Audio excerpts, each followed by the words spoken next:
In today's video, I'm going to teach you how to add a slide border to all pages in a Google Slides presentation. This simple trick can make your slides look more polished and professional, helping your presentation stand out. First, open your web browser and head over to Google Slides. If you aren't already signed in, log in using your Google account credentials. Once you're on the home page, you can choose to start a blank presentation or select a template. For this tutorial, we'll go with a blank presentation so you can see every step clearly.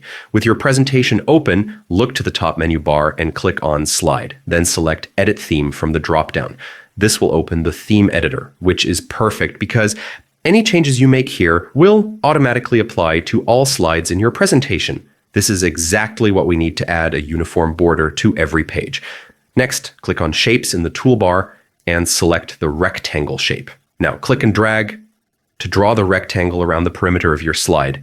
Don't worry if it's not perfect on the first tries. You can easily adjust the edges and corners to align perfectly with the slide boundaries. Once your rectangle is in place, it's time to customize it. Click on the fill color icon and select transparent. This ensures the rectangle acts as a border rather than covering your slide content.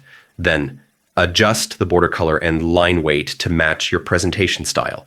You can experiment with thickness and color until it looks just right. And that's it. Thanks to the theme editor, this border will now appear on every slide, including any new slides you add in the future. It's a quick and easy way to give your presentation a consistent, professional look. I hope you found this tutorial helpful. Don't forget to leave a like and subscribe for more tips and tricks on Google Slides.